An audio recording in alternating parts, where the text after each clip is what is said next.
Donc Guillaume Vuilletet, vous allez pouvoir répondre, mais la mission qui vient de vous être confiée sur la décentralisation, elle vient à propos... la mission de répondre est déjà compliquée. Là. Vous savez, dans les dessins animés, il y a toujours une lumière qui change en ce cas-là quand quelqu'un devient un peu la cible sur la tribune. Mais non. Évidemment, je ne vais pas suivre complètement ce que vient de dire le ministre de Bresse, mais même si j'ai le plus grand respect pour sa compétence en la matière, je pensais que l'exposé préliminaire était un petit peu sombre. En effet, là, il y a une surcouche en la matière. Une chose d'abord. D'une part, un petit élément de contexte, le fait qu'on trouve non seulement les caisses vides, mais avec un budget qui est quasiment insincère et qui vient creuser le déficit, et pas un truc... Ben non, mais j'ai pas dit que c'était de votre faute, je vais passer le sujet.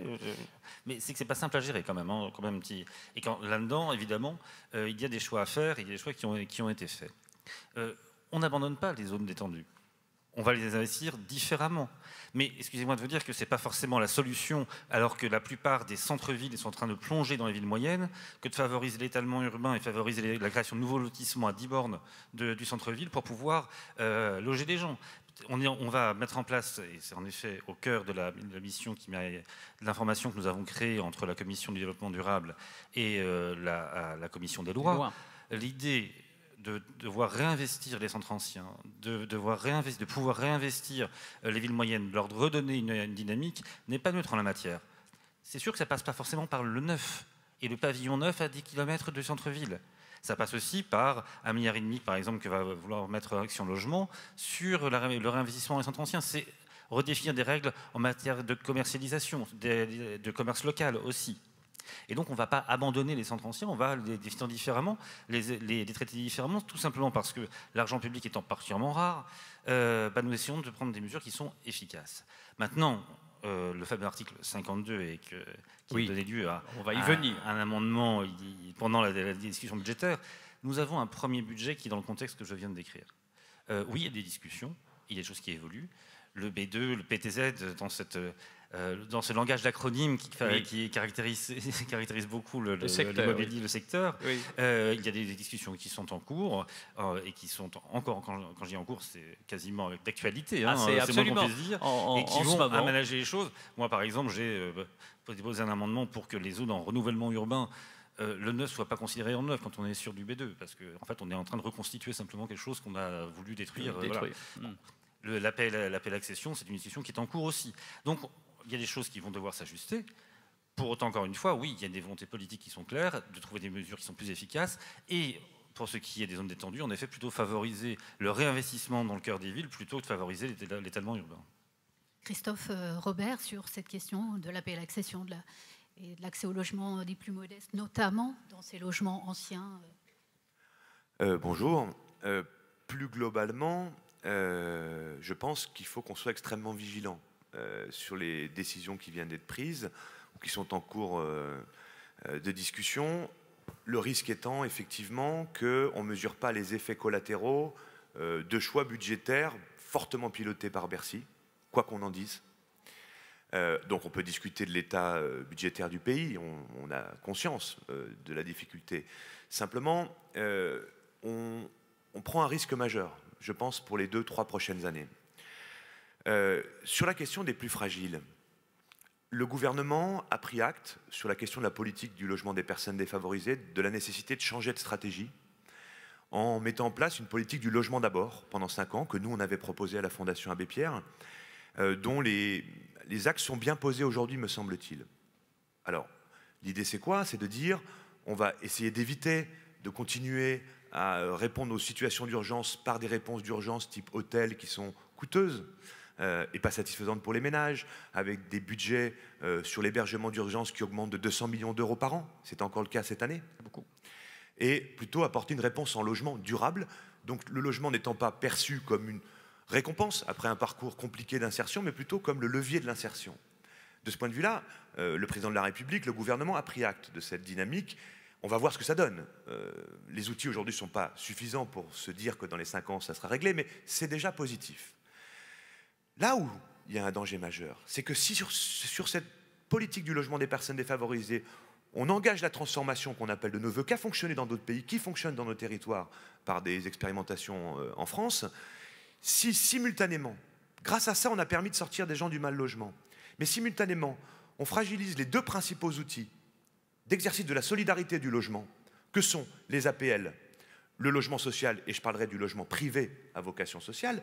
Il y a une déconnexion majeure, une incohérence totale.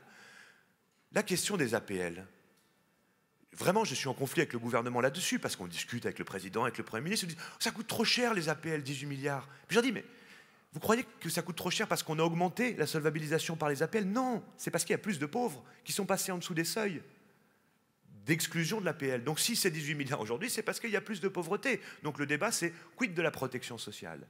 Donc quand on fait les 5 € pour tout le monde, je ne parle même pas de l'article 52, quand on gèle les APL pour 2018, on baisse la capacité de se loger des ménages les plus fragiles. Quand on supprime l'APL accession, 200 millions d'euros d'économie, on fait une erreur majeure sur l'accession à la propriété sociale, sécurisée, et même sur la rénovation. Nous, les outils que l'on déploie dans un programme qui s'appelle SOS Taudis pour aider des propriétaires occupants en grande difficulté dans des logements complètement pourris, des taudis, on le fait grâce à l'APL accession. J'espère qu'effectivement, le gouvernement va reculer sur cette économie qui est totalement injuste.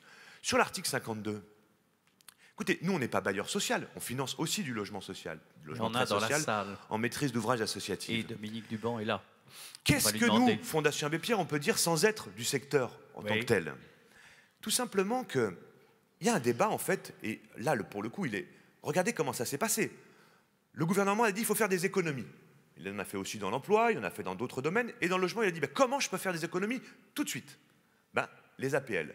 Puis après, il prend conscience que si on touche aux APL, on va mettre des personnes modestes, des pauvres en difficulté. Alors il se dit, ah non, il faut trouver une autre formule. On va demander aux propriétaires de baisser. Ah, mais les propriétaires privés, j'ai pas la main. Ah, alors on va s'attaquer au logement social. Et on va leur demander de baisser d'autant de la baisse des APL qui nous permet de faire l'économie budgétaire. Mais les effets systémiques, les effets collatéraux de ça, c'est quoi? C'est moins de production, moins de rénovation thermique, moins d'intervention dans les quartiers prioritaires de la politique de la ville. Et si même il y avait peut-être, allez, comme certains le disent, du gras dans les HLM, j'en sais rien, moi je ne suis pas spécialiste ligne par ligne des 650 ou 750 organismes. Utilisons-les intelligemment pour réussir à rénover davantage, à aider nos quartiers populaires, à faire sortir du logement social moins cher pour les plus pauvres, dans la logique du logement d'abord, que le gouvernement a pris. Justement, peut-être Christophe Robert, sur cette question, qui est quand même une question importante, on voit bien que dans les médias, c'est une question qui est constamment évoquée. On sentait bien aussi depuis quelques années qu'il y avait peut-être en cours une réforme du monde HLM, toujours un petit peu remise à demain, puis après, oui, puis après-demain, puis après-demain, et que donc, évidemment, peut-être que ce temps de remise à toujours demain de la réforme a peut-être explosé avec cet article 52. Alors, comme on a Dominique Duban qui est vice-président de la Fédération des ESH avec nous, je voudrais connaître son sentiment côté ESH. On aurait les offices, il serait peut-être encore plus... non. Je peux parler, je participe au comité exécutif de l'Union, donc je peux faire le porte-parole de la position aujourd'hui de l'Union sociale pour l'habitat. Absolument. Je crois que Christophe Robert a bien dit, une des difficultés, c'est qu'on a l'impression que les choses sont inversées, c'est-à-dire que plutôt que de parler d'abord de la loi logement, en essayant d'avoir une vision sur tous les secteurs du logement, que ce soit la promotion, le logement social et l'ensemble des segments qui font le logement, les plus démunis, etc., on se retrouve devant un projet de loi de finances qui est vraiment un projet de loi de finances avec beaucoup d'incertitudes sur l'atterrissage, et on est aujourd'hui mi-novembre. Honnêtement, on est complètement dans le brouillard sur les recettes sur lesquelles on peut compter pour l'année 2018. Et qu'effectivement, le risque, c'est qu'en tant que dirigeant de chacune de nos entreprises, que ce soit des offices ou des ESH, les dirigeants prendront des décisions, de lever le pied, d'attendre où est-ce qu'on va atterrir. C'est une décision logique de dirigeant qui est responsable devant son conseil d'administration. Il semblerait qu'il y a déjà des décisions de blocage ou en tout cas oui, alors bon, mais là, je rejoins ce que disait M. Daubresse, c'est-à-dire que les territoires ont leur autonomie, chaque territoire a ses des organisations, en fonction du contexte, en fonction de voilà. Donc comment dire, les postures peuvent être tout à fait différentes, mais je crois que le fond du problème il est général, hein, et ça se prête à la fois aux ESH et aux offices, c'est que l'incertitude crée forcément un attentisme qui effectivement peut se répercuter très rapidement sur les ordres de service de l'année 2018. Et c'est ça, je crois, le danger essentiel. Alors pour revenir à votre question, y avait-il du gras, des trésors cachés, etc. Notre profession est tout à fait claire.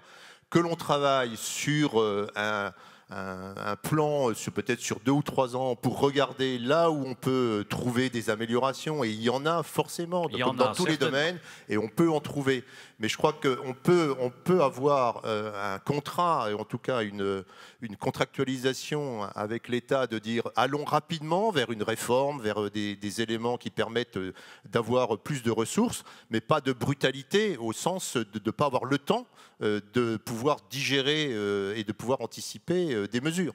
Moi, je crois que c'est vraiment ça là où on en est, avec des amendements qui ont été votés à l'Assemblée nationale. Maintenant, ça part au Sénat. On ne sait pas trop comment ça en sortira, et on ne sait pas comment sortira la deuxième lecture le 22 décembre, enfin au 23 décembre, je ne sais plus quelle est la date du projet de la loi de finances. Donc voilà, et on est le 1er janvier, il faut qu'on quittance, il faut qu'on trouve, on va présenter des budgets dans les conseils d'administration de décembre.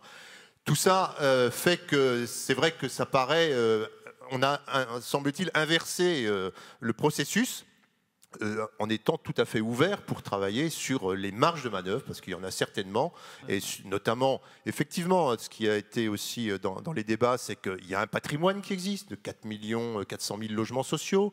Il a été construit à une époque où, évidemment, les bassins industriels ont été surtout les endroits où s'est construit le logement social. Donc on voit bien que tout ça, on peut réfléchir, on peut travailler pour trouver de la fluidité, pour trouver de la matière sur le patrimoine existant, avec les ventes HLM, etc. Tous ces sujets-là, je pense qu'il y a matière à travailler, à mettre de l'intelligence autour de la table, mais faisons-le. On peut le faire rapidement, 2-3 ans, mais pas brutalement en 1 mois et demi, c'est impossible. Donc c'est pas une fin de non-recevoir pour un Bien sûr éventuel. Alors l'atterrissage, honnêtement, je ne sais pas comment on va pouvoir atterrir pour le mois de décembre. Moi, j'ai été ministre du Logement, donc j'ai eu accès à ce qu'on appelle la MILOS. La MILOS, c'est la Cour des comptes du logement, qui dépend du ministre, qui n'est pas l'ANCOS. Oui. Voilà. Moi, on appelait ça la MILOS de mon temps. Oui, ça avait un côté mythologique plus sympa. Et on m'a dit, monsieur le ministre, surtout ne regardez pas ce qu'il y a là-dedans. Donc je suis allé voir, évidemment. Allez, bon, il y a peut-être 15-20% des organismes HLM, plutôt d'ailleurs, je le dis tranquillement, chez les offices que dans la SA, parce que les SA se sont restructurés depuis un certain temps. Nous vous laissons dire, monsieur. Sous l'unisme. Moi, je n'ai pas peur de dire. Vous savez, moi, j'ai rien à perdre. Je suis tranquille. Je suis élu par des élus maintenant, donc tout va bien. Donc, c'est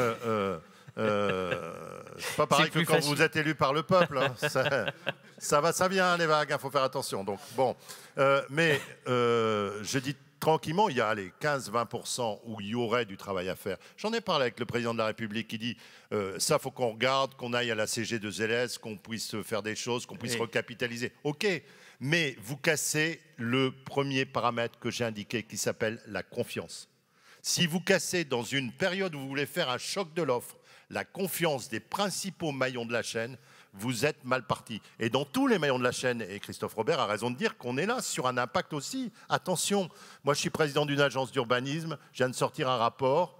La fracture sociale, elle a doublé en 10 ans sur ma métropole, entre les plus pauvres et les plus riches. Qu'est-ce qu'on fait dans ce contexte-là? Évidemment qu'il y a beaucoup plus de pauvres qu'il y a une dizaine d'années. Et donc, si vous n'avez pas tous les outils de la chaîne, y compris sur la politique de la ville. Hein. Vous dites politique de la ville, on va rajouter des milliards pour faire de l'ANRU, sauf que les 3/5 de l'ANRU, c'est les organismes HLM. S'ils n'ont plus de capacité d'investissement, ils ne vont pas faire de l'ANRU non plus. C'est ce problème terrible de la chaîne du logement. Et dernière chose qu'on n'a pas abordée, vous ne dites pas l'impact sur le bâtiment. Parce que comment on a réussi, excusez-moi de toujours parler de Borloo, mais je l'aime bien, comment on a réussi à obtenir les résultats qu'on a obtenus, c'est que derrière, on a eu un impact de création d'emplois, donc de politique d'insertion, y compris pour les plus démunis. Et quelque part, on a mis des heures et des heures qui ont permis à des gens qui étaient vraiment dans la difficulté de sortir de cette difficulté. Donc on a eu un cercle vertueux. C'est ça qu'il faut bien comprendre. La confiance nécessite que vous ne touchiez pas de manière dure, comme c'est le cas aujourd'hui, à un des maillons de la chaîne. Soyons doux, Christophe Oui, Robert. non, sur cet exemple de M. Daubresse, on a eu aussi un plan de cohésion sociale qui, avec une loi de programmation, a fixé les objectifs pendant 5 ans. Des objectifs ambitieux qui ont permis à tous les acteurs de se mobiliser dès la première année en ayant une visibilité sur qu'est-ce qu'allait être la 5e année. Donc je pense qu'on est là aussi dans une vision de long terme dont on maîtrise les effets systémiques, parce qu'il y avait une réflexion, c'était le cas aussi dans le précédent quinquennat. Là, il y a une inquiétude. Il est encore temps de recadrer le tir. Il faut le faire vite. Je vous donne juste un exemple sur l'article 52.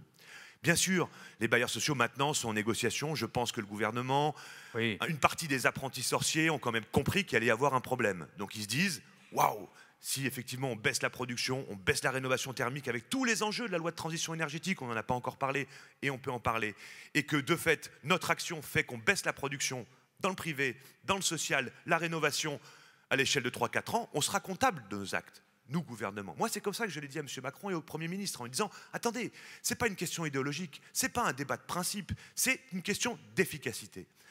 Simplement, c'est aussi une question de cohérence. L'article 52, au-delà de est-ce qu'on peut mutualiser un peu mieux, est-ce qu'on peut faire un peu mieux, comme partout au sein du milieu HLM. Peut-être, ce n'est pas à moi de le dire. Mais l'article 52, tel qu'il est encore conçu après 3 ans, parce que même dans la négociation, cette année, ça passerait avec une TVA augmentée et une mutualisation plus forte, mais au bout de 3 ans, l'article 52, il est intact à ce jour dans le débat parlementaire. Cet article 52, qu'est-ce qu'il fait? En réalité, il pénalise plus durement ceux qui ont des loyers sociaux plus importants, donc les loyers les plus bas, et ceux qui accueillent des ménages plus fragiles, c'est-à-dire ceux qui ont un nombre de bénéficiaires d'APL plus important. Donc c'est contre-productif par rapport à la réalité de la situation sociale de notre pays, par rapport à une partie de la mission du mouvement HLM et par rapport au logement d'abord dont je parlais tout à l'heure. Allez, on peut quand même, la parole est à la défense. Ah, c'est ça, la parole est à la défense. Il y a beaucoup de sujets qui sont abordés et vous aviez raison tout à l'heure de dire qu'il y a des choses qui vont se faire aussi dans un plus long terme parce qu'il y a la loi logement qui va arriver dans quelques mois et on aura le temps de discuter des conditions du choc de l'offre. Ça mériterait d'ailleurs qu'on en parle parce que, entre autres, l'émergence, par exemple, du logement intermédiaire pour rétablir une fluidité dans le parcours résidentiel qui permettra de décongestionner aussi une partie du logement social. Mais revenons aux choses. On a trouvé un système où le financement global du système HLM, allons dire, était basé sur les APL et c'est cela que nous voulons changer avec à terme, en effet, une modification du modèle. Et il n'est pas vrai de dire que nous ne faisons que prendre 1,5 milliard d'APL. Il y a quand même des mesures d'accompagnement qui vont derrière, en particulier sur la rénovation thermique, en particulier sur l'ANRU, en particulier, je vous l'ai dit, sur les centres anciens, où il y a quand même quelques milliards d'euros qui sont sur la table, qui ne sont pas que du gouvernement, mais qui sont aussi la mobilisation des acteurs autour de cela, et qui sont là pour compenser. Action Logement. Action Logement va être très sollicité. Très largement sollicité, mais il n'y a rien d'illégitime à cela. Le fait de loger mieux les salariés, c'est aussi une question d'efficacité économique. Je parlais tout à l'heure de l'étalement urbain. Non seulement l'étalement urbain est un problème qui est un problème de gestion sociale et de gestion environnementale, mais c'est aussi une question d'argent public. Quand on a un étalement urbain, ça veut dire qu'on a des services publics qui doivent être gérés différemment et qu'on doit disséminer partout. Ce n'est pas forcément très efficace. Donc il y a des mesures d'accompagnement de cette réforme. Il y a une discussion en cours pour le réglage fin qui permettra sans doute d'apporter quelques douceurs dans ce monde cruel. Mais pour autant, nous avons en effet une logique qui est de dire qu'il y a un mode de fonctionnement du logement social qui ne doit pas être dans un système où des aides à la personne, les APL, financent tout. Il faut rappeler quelques chiffres sans être d'une grande violence. On est sur 11 millions de trésorerie, on est certes sur 2,2 milliards de... Milliards, 11 milliards de trésorerie, pardon, excusez-moi. Sinon, le sujet ne serait pas trop important. C'est quand même plutôt plus heureux. 11 milliards de trésorerie et 2,2 milliards de marge nette sur 22 milliards de loyers perçus. Et 9,5 milliards d'APL dedans. Donc changer de pied, changer de mode de fonctionnement en la matière, non. Non, 8 milliards, pardon, excusez-moi, c'est moi qui confonds les chiffres. Bon, voilà, on est sur ces données-là, et nous estimons qu'en effet, sur 3 ans, on peut changer de pied. C'est l'état des discussions aujourd'hui. Encore une fois, elles sont en cours. Le premier budget d'une majorité qui a comme beaucoup bouleversé le monde politique récemment, je pense que ça n'a échappé à personne. C'est vrai que c'est un privilège d'être élu par le peuple, et aussi d'ailleurs par les grands électeurs. les mouvements de balancier sont plus forts, mais je crois qu'il n'y a pas qu'un problème de mouvement de balancier en la matière. Il y a aussi la prise de conscience dans ce pays que des choses devaient changer véritablement parce qu'il y a des choses qui ne marchaient pas. Et en matière de logement, les choses ne marchaient pas non plus. Alors certes, on peut gloser sur la timide reprise qui est là-dessus. La réalité, c'est qu'on consacre 40 milliards d'euros par an au secteur du logement et qu'il y reste avec des millions de Français qui sont mal logés et qui le vivent mal. Donc notre objectif est de changer ce système. Un secteur qui rapporte juste quand même quelques milliards. Je l'ai dit au président de la République, Oui. on consacre 42 milliards d'euros, tout financement public confondu. Ce n'est pas des milliards d'euros de l'État. D'accord ? Il y a la moitié à peu près de l'État là-dedans. Deuxièmement, quand ça marche, quand le système marche, et il marchait, excusez-moi, en 2006, 7 et 8, bon. Quand le système marche, ça rapporte 4 milliards de recettes fiscales en plus à l'État. Donc quand on me dit ça ne marche pas, ben écoutez, une machine dans laquelle je rentre du carburant et elle sort avec un bénéfice, c'est quand même un truc qui marche un petit peu. Troisièmement, quand on a fait le plan de cohésion sociale et ses impacts qui ont été jusqu'en 2008, après il y a eu la crise, on a quand même réussi à toucher tous les maillons de la chaîne parce qu'on a fait une loi de programmation à 5 ans avec une visibilité. Ça, si j'ai un conseil à donner, c'est ça. Deuxièmement, il faut que vous rapprochiez, c'est ce que je vais dire au ministre, c'est son boulot d'ailleurs, les territoires de la production. Et donc, moi, je préconise, comme on l'a fait pour les aides à la pierre décentralisées, des contrats de territoire dans lesquels on va mettre des procédures qui accélèrent les choses pour construire.